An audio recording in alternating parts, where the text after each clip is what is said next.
اب ذرا ایک بدچلن عورت کے مکر و فریب کا واقعہ بھی سن لیجیے۔ بنی اسرائیل کے یہاں ایک پہاڑ تھا جسے وہ بڑی عظمت والا سمجھتے تھے اور اس کی بڑی عظمت و توقیر کرتے تھے، اور اگر کسی بات کا فیصلہ کرتے وقت قسم کھانے کی نوبت آتی تو اس پہاڑ پر چڑھ کر قسم کھاتے اور اسے وہ سچا سمجھ لیتے۔ اس شہر میں ایک خوبصورت عورت تھی جس کا ایک نوجوان سے ناجائز تعلق ہو گیا۔ عورت نے اس کو اپنے مکان میں بلانا شروع کر دیا۔ شوہر کو شبہ پیدا ہو گیا۔ بیوی سے کہا کہ مجھے شبہ ہے کہ میری غیر حاضری میں کوئی تمہارے پاس آتا ہے۔ عورت نے انکار کیا۔ شوہر نے کہا اگر تو سچی ہے تو پہاڑ پر چڑھ کر قسم کھا لے کہ تیرا کسی سے ناجائز تعلق نہیں ہے۔ عورت نے کہا ہاں، میں کل پہاڑ پر چل کر قسم کھانے کو تیار ہوں۔ ادھر اس نے اپنے آشنا سے کسی طرح چھپ کر یہ کہہ دیا کہ کل تم پہاڑ کے نیچے ایک گدھا لے کر کھڑے رہنا، میں اور میرا شوہر پہاڑ پر چڑھنے کے لیے وہاں آئیں گے، اور میں شوہر سے کہوں گی کہ پہاڑ پر چڑھتے ہوئے میں تھک جاؤں گی، اس بہانے تمہارا گدھا کرائے پر لے کر میں اس پر سوار ہو کر پہاڑ پر چڑھوں گی۔ تم گدھے والے کے بھیس میں وہاں موجود رہنا اور گدھے پر مجھے سوار کر کے میرے ساتھ ساتھ چلنا۔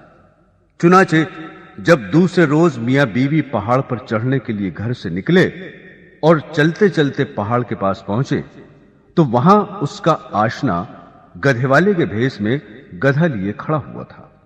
عورت نے شوہر سے کہا چلتے چلتے میں تھک گئی ہوں، مجھے یہ گدھا کرائے پر سواری کے لیے دو۔ شوہر نے گدھے والے سے کرایہ مقرر کیا اور بیوی کو گدھے پر سوار کر کے تینوں پہاڑ پر چڑھنے لگے۔ جب وہ جگہ آئی جہاں لوگ قسمیں کھاتے تھے تو اس مکار عورت نے اپنے آپ کو گدھے سے نیچے گرا دیا، اور اس گرنے میں اپنی رانے وغیرہ قابل سطر بدن بھی ننگا کر دیا، اور ایسی صورت پیدا کر دکھائی کہ شوہر نے یہی سمجھا کہ گدھے سے اتفاقاً گر گئی اور گرتے ہوئے اتفاقاً ننگی ہو گئی ہے۔ وہ جھٹ اٹھی اور اپنا لباس درست کر کے پہاڑ کی قسم کھانے والی جگہ پر کھڑی ہو کر کہنے لگی میں قسم کھاتی ہوں میرے ننگے بدن کو آج تک تمہارے سوا اور اس گدھے والے کے سوا اور کسی نے نہیں دیکھا۔ شوہر مطمئن ہو گیا کیونکہ اس نے یہ سمجھا کہ اس گدھے والے نے اسے گدھے سے گرتے ہوئے اس کا ننگا بدن اتفاقاً دیکھا۔